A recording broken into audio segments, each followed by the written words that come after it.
Hey, Upstream listeners. This week, we're releasing a conversation from Turpentine's show, Econ 102. Noah Smith and I talk about the 2024 Economics Nobel Prize, what it means for economics, how to think about the economics of AI, and more. If you like this episode and want more from Noah, please check out Econ 102 linked in the description. Please enjoy the episode.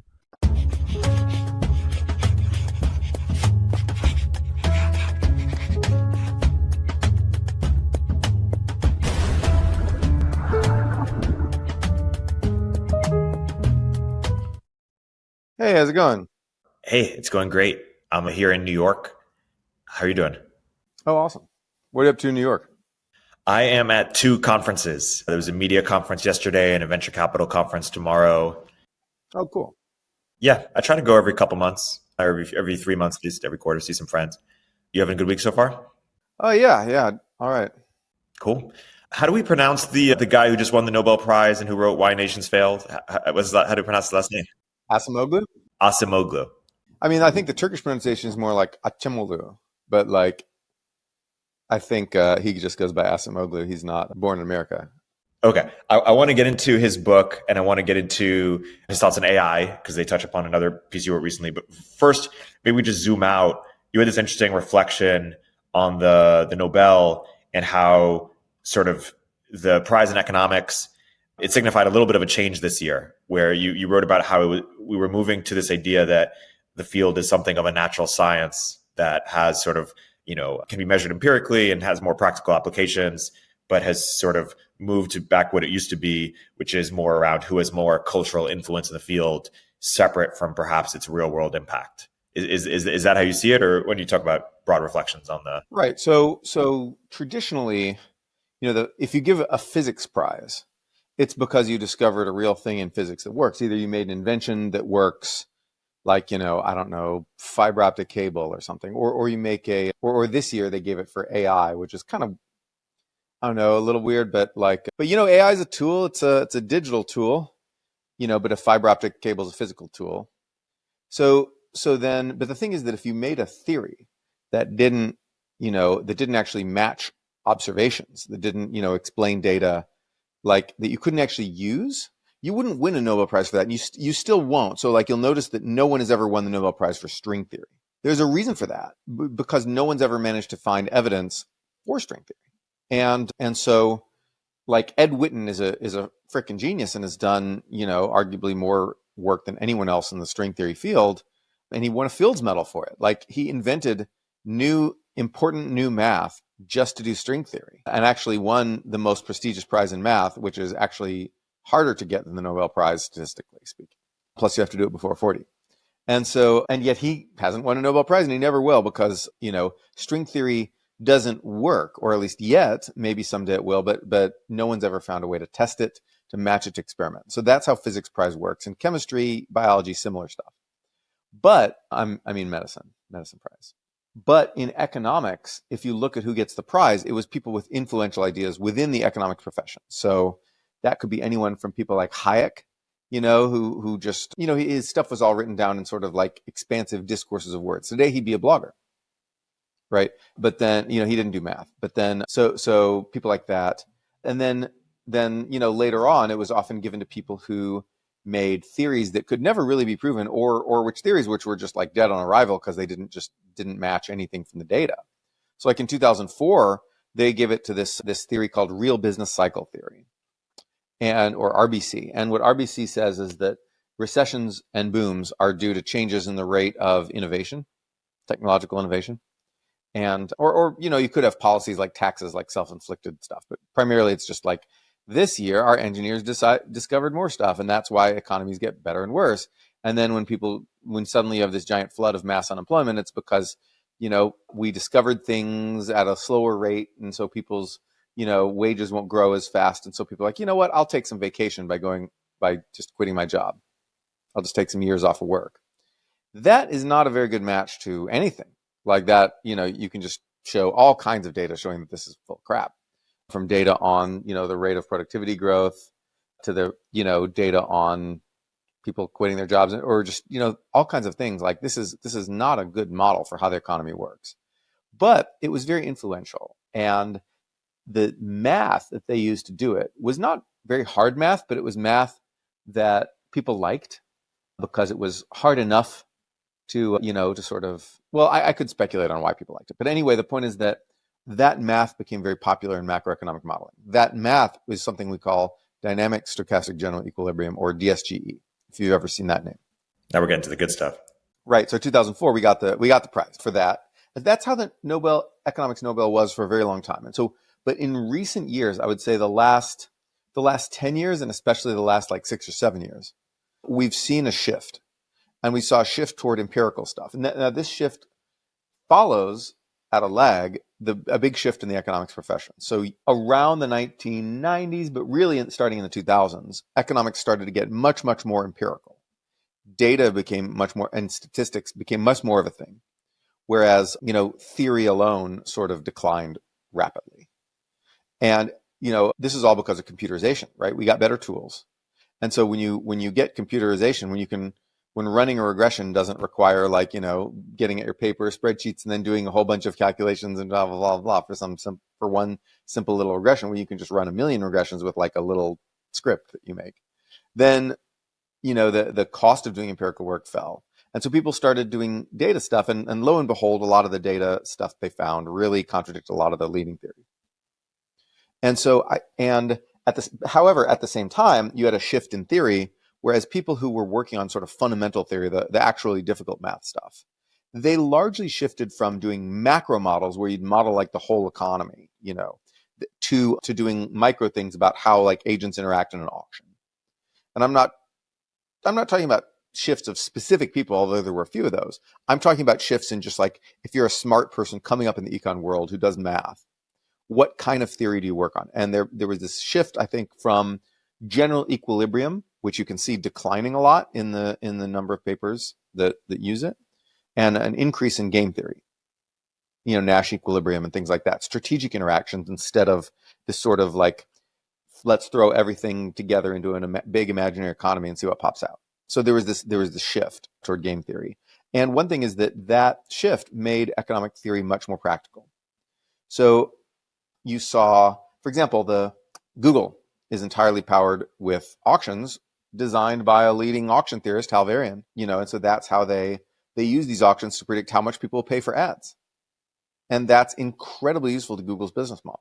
And so, lots of online sites, Amazon, eBay, all those people always used like pricing strategies that economists would come up with, like basically theories that you could then test really, well in real time. And of course, now with AIs trading against each other, you have new theories. So there was a shift toward that. Plus, like, the algorithms that we use to assign kidney donors to recipients, those were economists made that up, or to match medical students with like their residency places, those matching algorithms, that like economists won a Nobel Prize for that. They made that up. And so you saw this, and then in all kinds of things like, auctions and competition policy and blah, blah, blah, you've seen a closer correspondence between theory and practice. And then sometimes they still give the prize to macro people, but it's often something that's extremely like currently policy relevant, right? Like, so for example, Bernanke got it for doing, macro models that involved the financial sector. Well, he was heavily involved in, applying those models in real time to the Great Recession.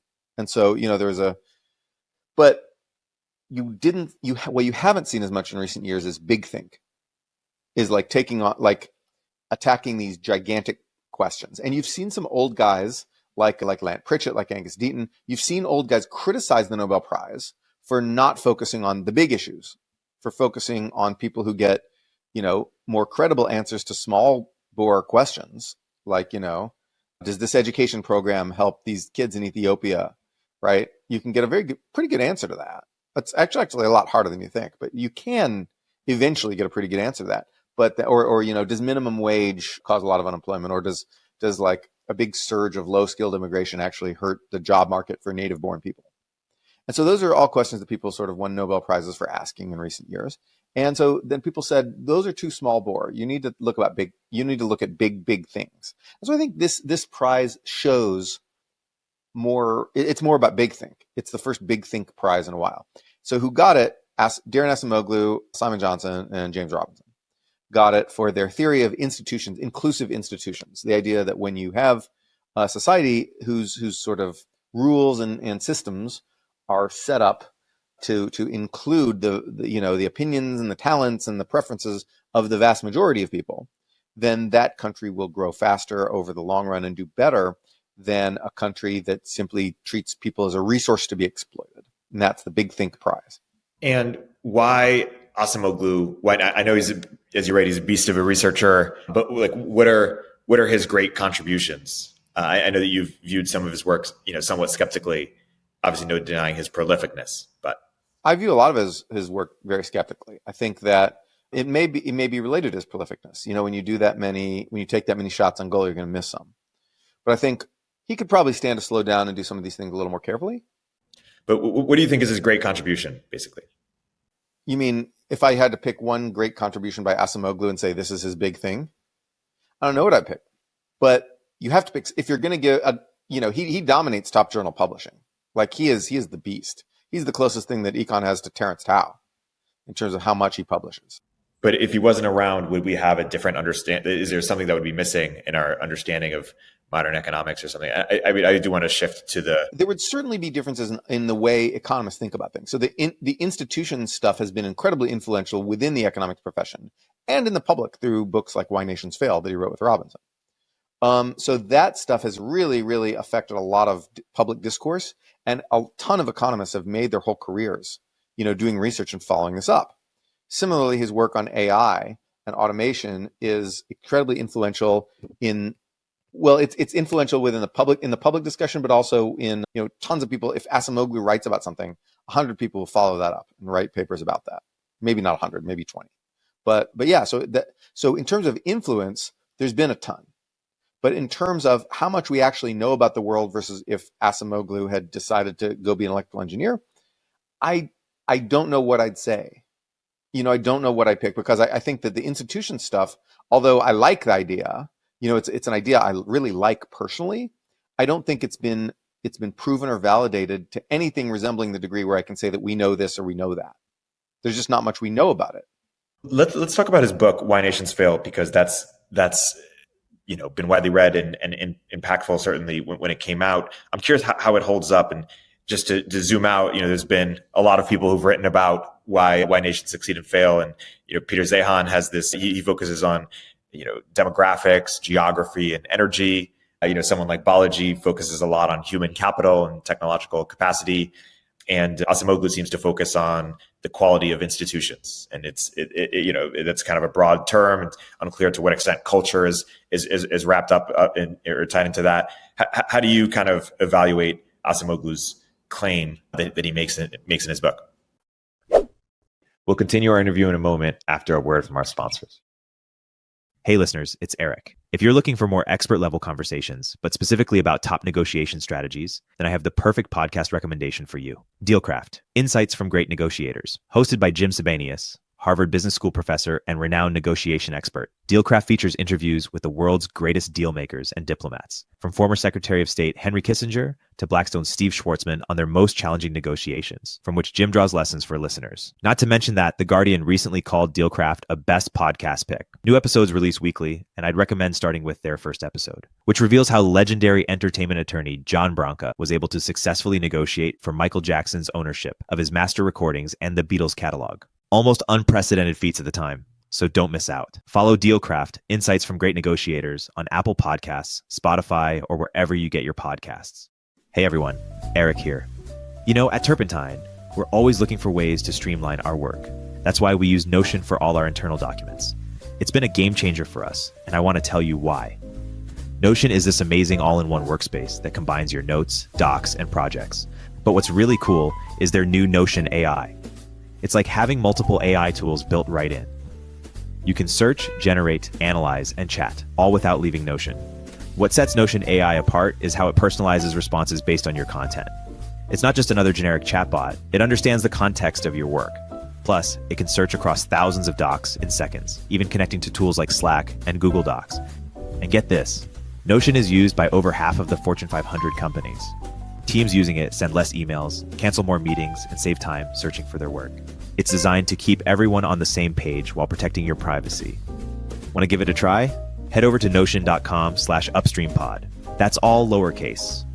Notion.com/upstreampod. You can try Notion for free, and when you use our link, you're supporting our show.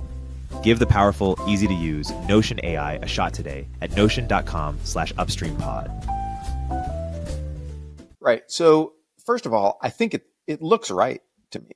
In at least, I think it's part of what's going on based on casual observation. So you look at North Korea versus South Korea, right? South Korea, you can start a business, you can vote, you can do all these things, and South Korea is very rich. North Korea, you can't do any of that stuff, and so people just spend most of their time trying to like dodge the security services, or whatever. And so and you can. So South Korea or North Korea is poor, right? You look at East Germany versus West Germany. Obviously, institutions matter in some sense, right? Like they can matter huge. Like you can fuck up your country bad. You can screw it up. You can screw it all up. You can take a good thing and you can just waste it, right? But whether historically that was the main thing that made some countries get rich before other countries is an open question. It can work, and I do believe that inclusive institutions are important based on casual observation of just how things work. I think that, and in terms of technologies too, technologies that, unleash the talents and skills of a ton of people tend to be more successful than technologies that unleash the skills of only a few people. And so I think that's basically right about what's going on in the world. But my thinking that it's right is not science, right? It's just like, obviously there are so many issues that are too big for science right now. Social issues like, war and peace. Like, yeah, there's people who do game theory about that, and you can do some statistical analyses, but I think ultimately, like, so much of that is beyond current science, and you just have to go with your you can do empirics, you can look at data, but that doesn't make it science, right? That doesn't make it as validated as like Newton's laws of motion or like the germ theory of disease or any of those things, right? You can gather data, you can get informed. Basically, it's what we use is informed guesswork because these things are too big to be put in a lab and studied. And we do the best we can, and that it doesn't mean we should just completely reject empirics and go with our gut. It means that our conclusions will never be as reliable as for science. And so I think that that's true in the case of institutions too, because when you look at, so for example, Acemoglu's most famous paper, Acemoglu, Johnson, Robinson, their most famous paper looked at European colonies. And they said which of these European colonies got rich over the centuries and which didn't. They look at the ones that got rich now, America, Canada, Australia, Singapore, places like that. And they say, okay, those places have what we would call good institutions. Now they have property rights, they have rule of law, they have all these things we think are good. Now let's look at the history of those colonies. And what they found is that places where colonists themselves died, usually of tropical diseases, did not get, now are not the places that are rich, not the places with good institutions either. So that would be like Nigeria, right? You can't, if you're European, you can't really go settle much in Nigeria in the 1700s, 1800s, because malaria and a million other things like that will just kill you, right? Tropical diseases will you'll die. You're not set up to resist those diseases, whereas Nigerians sort of have endemic resistance to those diseases, but they die a lot too. But basically because of that, so Acemoglu and Johnson Robinson said, okay, what happened was when Europeans could move in, they set up property rights and other institutions, rule of law for themselves, for their own benefit. And when they couldn't move in, they didn't set that up. They just sort of relied on their armies or local cronies to kind of extract mineral resources, and then just didn't really change the system of government much. And that's their explanation. And then some other economists like Ed Glazer came along and said, look, I hate to tell you this, but there's another obvious explanation for why places like America, Canada, and Australia did well and places like Nigeria and Pakistan did not do well. And that's that people moving in bring human capital with them. So if you're like an engineer who knows how to build some machine or whatever, right, in the 1800s, you don't go to Nigeria and you don't have Nigerian friends that you tell about it, right? Nigeria is part of the British Empire, but because it doesn't have many like British people in it, there's not many people that you can share this with. There's not many people that can, start a company in Nigeria that does engineering and then like link up with Britain, sell stuff to the British market and, whatever, buy parts from the British suppliers. Just those connections aren't there, and the know-how isn't there, and all that stuff just isn't there because there's very little, because most of the stuff is just personal connections, and personal education, culture, whatever. And so because of that, Europeans moving in, so Acemoglu et al. Thought that Europeans moving in forced them to develop good institutions, which then benefited them over the centuries. And then these other, Glaser, et cetera, said, no, it's just that they moved in and their descendants stayed there and those, whatever. That's it. And so who's right? We don't know.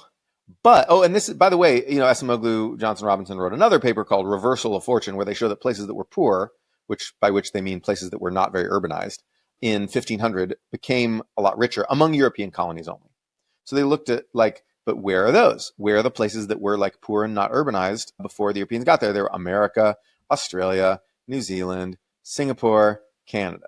Those are those places, right? And then, or maybe some places in Latin America too, like Chile, Argentina, and then a bunch of Europeans moved in to those places, and those are the places that ended up getting rich, and the places that didn't. But once you take that out, once you account for that, you definitely see the places that were richer when Europe colonized them are richer now. So I think these empirical results are pretty shaky. They rely on some assumptions that, a sparsely inhabited North America was sort of the same raw material as a densely populated Nigeria or Pakistan, that probably just don't hold true. That doesn't mean I think that inclusive institutions are not important or that the institutional theory of development is wrong. I just think that we haven't confirmed it. And the Nobel Prize Committee saw fit to include a disclaimer in its explanation of the prize saying that you can't really trust these estimates. Well, isn't that bizarre? You're saying, here's a thing, we're giving this thing a Nobel Prize, but you actually can't trust the work. We think it's suggestive is the word they use, or strongly suggests, they say. They say it suggests this, and we're giving a Nobel Prize for suggesting this, but you actually have to take this with a grain of salt. They actually use that expression, you have to take these estimates with a grain of salt. If you have to take them with a grain of salt, why are you giving it a Nobel Prize? It's astonishing, the degree of non-empiricalness that is accepted in a prize given for empirical work here. Which doesn't mean that I think that Acemoglu et al. Suck at their empirical work, although some people allege they do, and there's backs and forths. So some people allege they do, and then, what was I saying? We were talking about the Why Nations Fail book, or suggestive. They're mostly right, but or directionally right. Yeah. So yeah. I mean, they basically they've given a prize for big think with empirics that can't really support it. And this is true of they mention other work by these guys on democracy and growth. Well, it has similar problems. I won't go into it all day, but I guess that's the point. The point is that this represents the Nobel Prize moving away from really, verifiable, concrete, definite stuff, whether theory or empirics, and back toward kind of vague big think that we think is kind of cool, like what Hayek wrote. And by the way, quick side note on Hayek. One of Hayek's big ideas, of course, was gone around sort of the decentralized system of markets being critical to discovering the true price of things. And I'm curious if you think in an AI-driven world, there will be more effective centralization of price or centralized organizations that have data and can use AI to synthesize data and make sense of it will be able to have better price discovery. And does that cut against Hayek a little bit? Maybe so. Certainly a number of people have postulated that, but I don't know yet. I don't know. I sort of think Hayek's right, but it's hard to, that's big think that it's hard to verify with science too. And my guess is no, because AI will generate just as much information as it analyzes, and that information will need to be aggregated by AI markets. That's my intuition, but I don't know. And yeah. And I don't even know how important the stuff Hayek talked about really is, quantitatively speaking. I think it's obvious the mechanism that he described by which markets can aggregate information. If oil gets expensive, that tells you to drill for more oil, and then you drill for more oil, and then oil gets cheaper again. That's real. We have all seen that happen. How efficient those price signals are, how many price changes reflect those signals, what they tend to be a signal of, blah, blah, blah. Those are all empirical questions that I think that Hayek didn't even try to answer, or didn't even think about trying to answer, really. And I think that, because econ was just philosophy at that point. And so, but, now for example, there's a real question as to whether or not inflation expectations motivate inflation. And macroeconomists argue about this again and again. Well, that's sort of what Hayek was talking about. Inflation expectations of prices should influence the price that you set, which should influence the actual price. There's a feedback effect. But we don't, people argue back and forth about how much that happens, how much that matters. Yeah. That's a segue to this piece that you wrote about AI. Well, and also Acemoglu, because one of the places it seems like you disagree with him a lot is his thoughts on AI.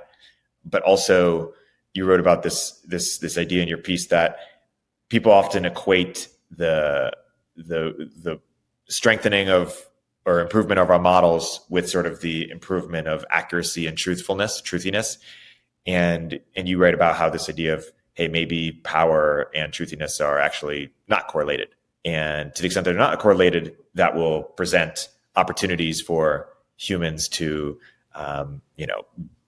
be in the value chain or add value along the way. Maybe we could start with why Acemoglu is wrong on AI, and then we could get into your nuanced view.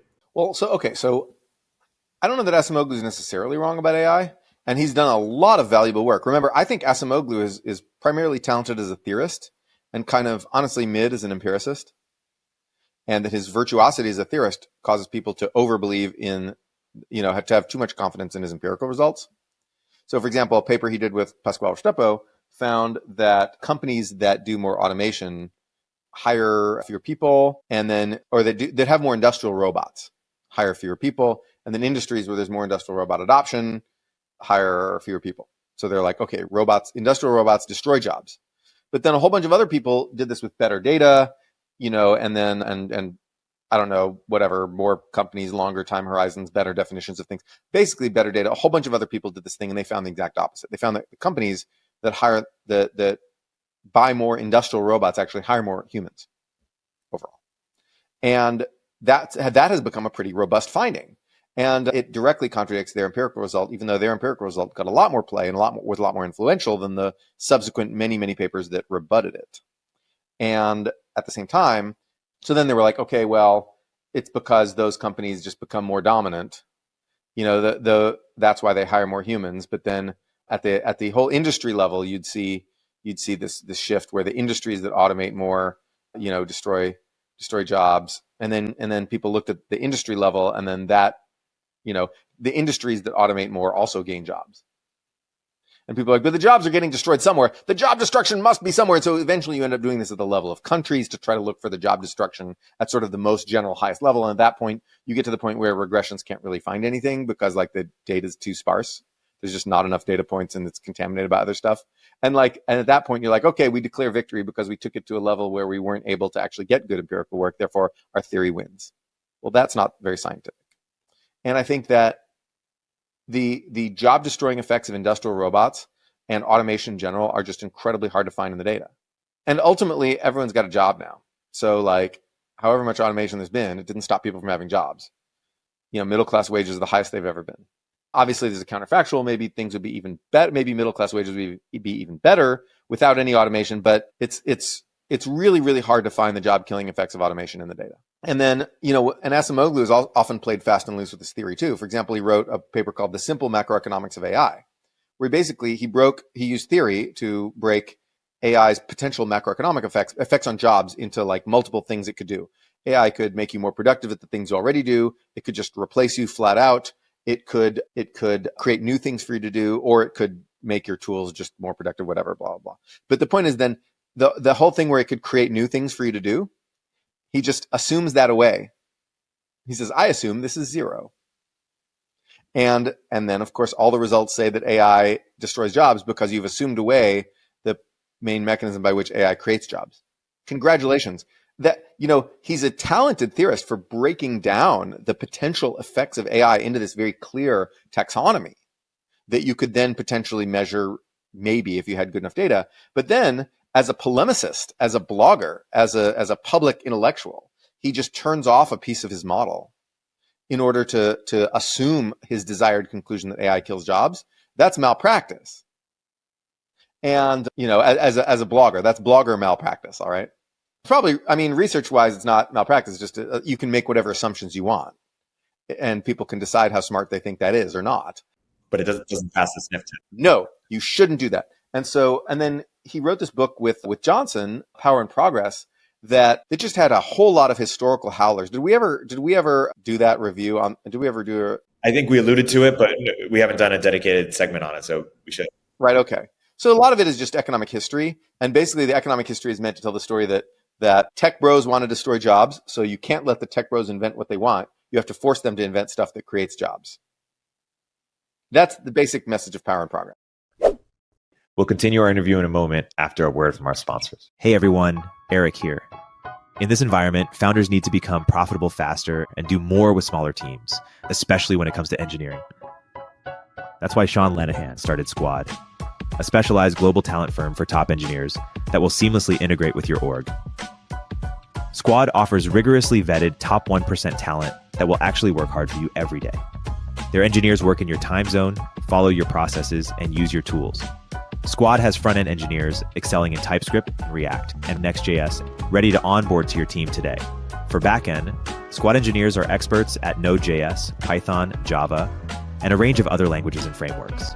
While it may cost more than the freelancer on Upwork billing you for 40 hours, but working only 2, Squad offers premium quality at a fraction of the typical cost, without the headache of assessing for skills and culture fit. Squad takes care of sourcing, legal compliance, and local HR for global talent. Increase your velocity without amping up burn. Visit choosesquad.com and mention Turpentine to skip the waitlist. But we won't know what creates jobs, right? Isn't it kind of difficult to anticipate? Yes. That is one of about 1,000 reasons why this book is just one of the worst nonfiction books I've ever read. So for example, they say they're making a point, technology can be used for good purposes or bad purposes.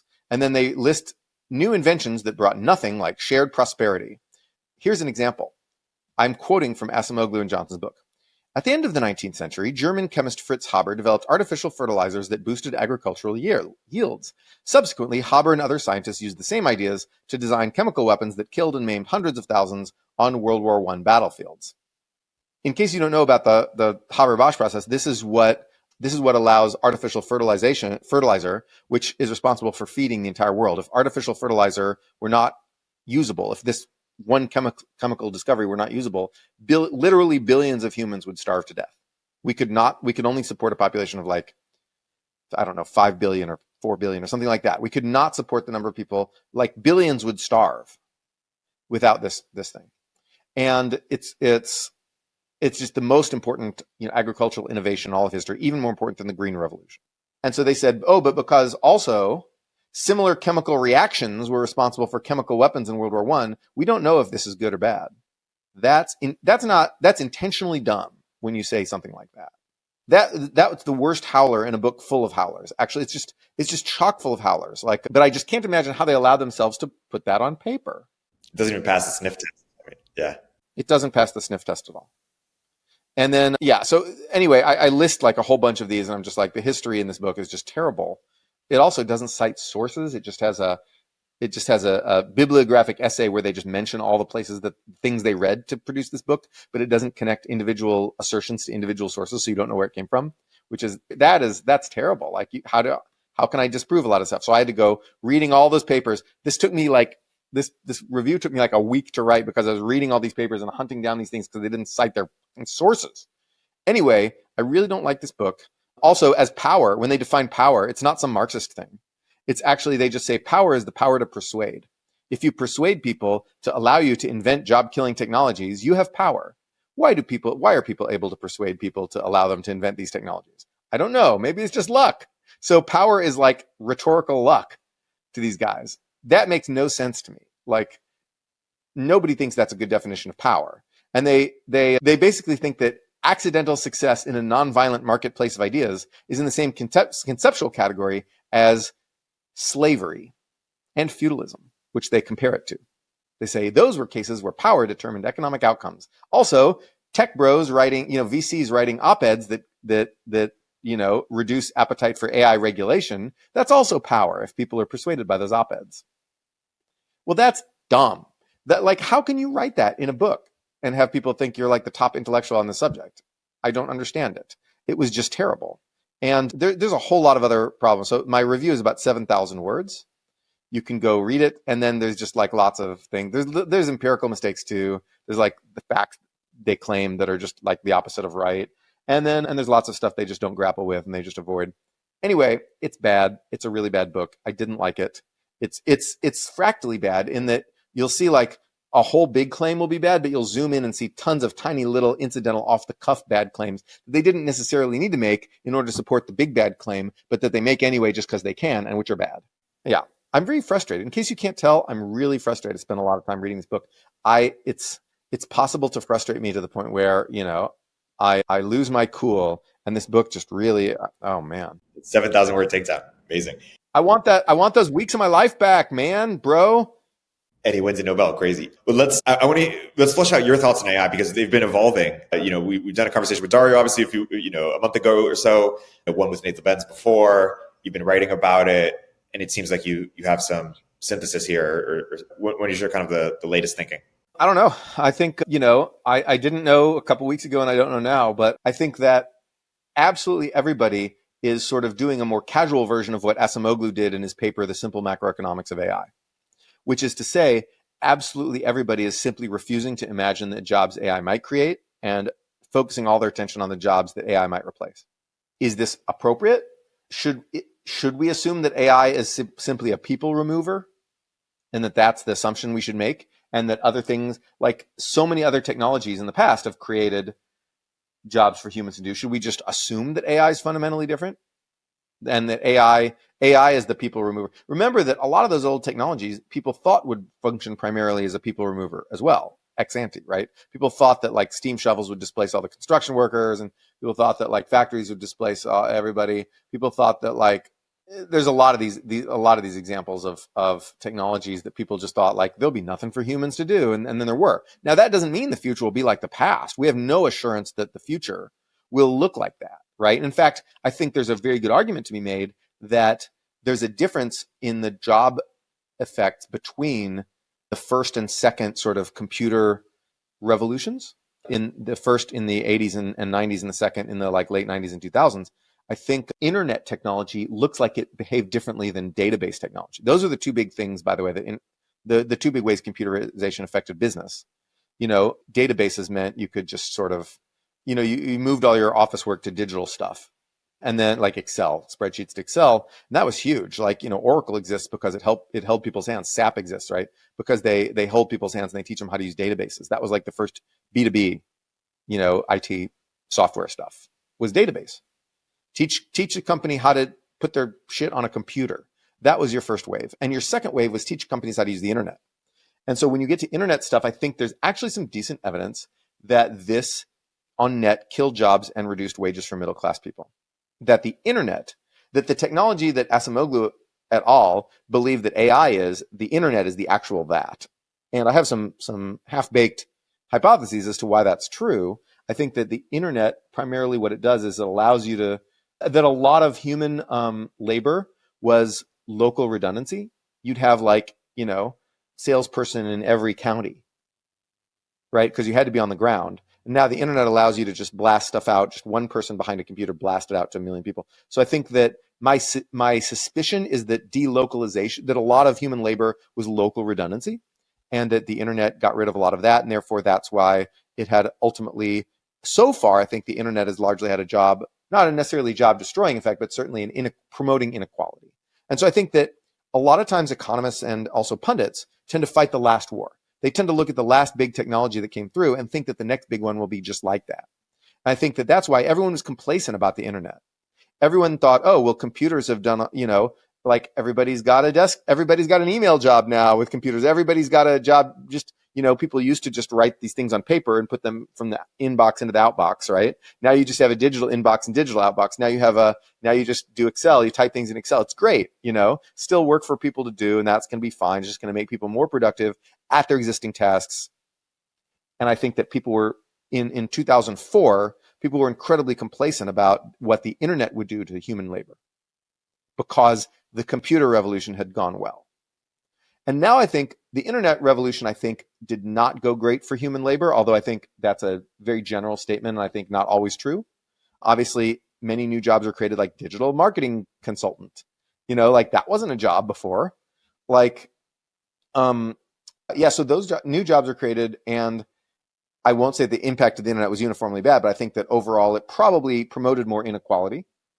I think internet made the world a bit more unequal, also by like outsourcing, offshoring, all that stuff it facilitated. And so I think that everybody expects AI to do this, partly because we've inundated ourselves with science fiction stories about AI that does this, but also partly because that's how the last thing went. Like we're fighting the last war here, opinion-wise.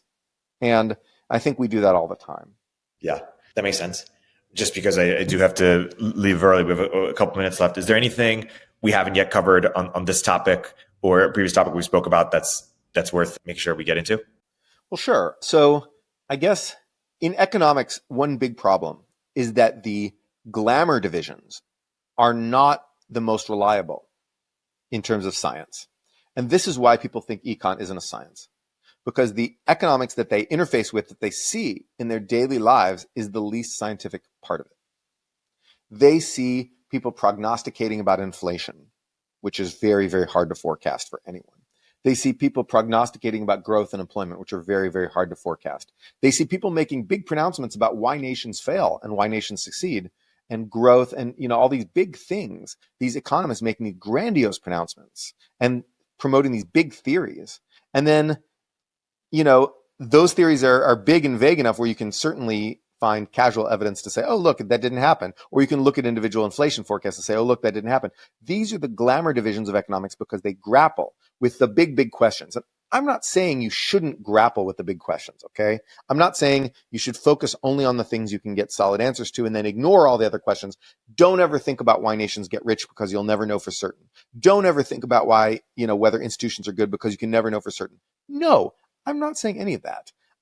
You should grapple with these big questions. But the fact that the people who are getting much more solid, reliable answers and making much more solid, reliable theories in economics are not getting the attention that the big think people do and that the big macro people do. Macro gets all the attention. And then micro, which is like most of economics and which gets incredibly solid results and often generates many, many billions of dollars in corporate value and like improves lives in any number of ways and makes all kinds of policies better, does all these like things like this humble, effective plumbing or dentistry, as Keynes called it.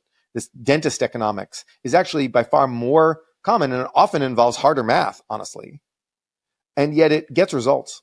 It really gets results. And I'm frustrated because people think economics is this branch of woo-woo philosophy, which in the past led people to think economics is just a whole bunch of free market libertarian bullshit. And in the future, we'll get people to think, oh, economics is just a bunch of like commie anti-technology bullshit, right? Already all the VCs and tech people are just looking at the Acemoglu stuff. They're being like, what is this guy on?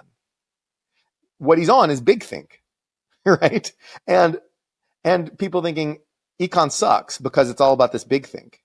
I don't want to say big think's bad, but I do think that economics, I was happy with the way the Nobel Prize was foregrounding the humble, effective stuff over the vague, big think, fun, indeterminate stuff.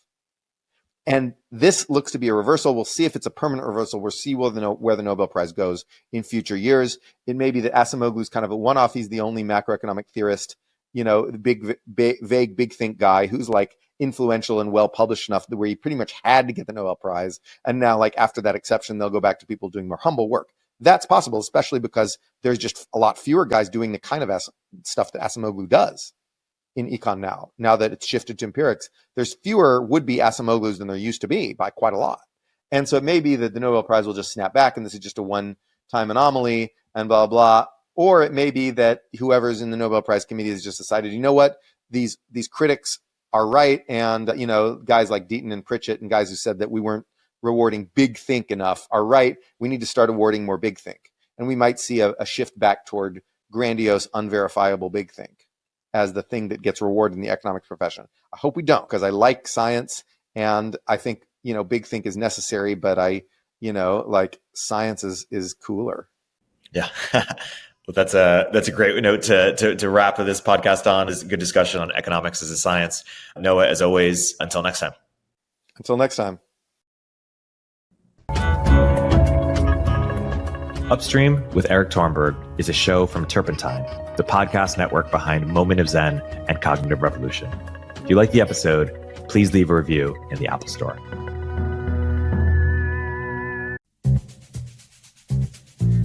Hey everyone, Erik here. At Turpentine, we're building the first media outlet for tech people by tech people. We're the network behind the show you're listening to right now. We have a slate of hit shows across a range of topics and industries, from our AI and investing cluster of podcasts to shows that drive the conversation in tech with the most interesting thinkers, founders, investors, and influencers, like Econ 102 with Noah Smith. We're launching new shows every week, and we're looking for industry-leading sponsors. If you think that might be you and your company, email me at eric@turpentine.co. That's ERIK at turpentine.co, and let's partner together.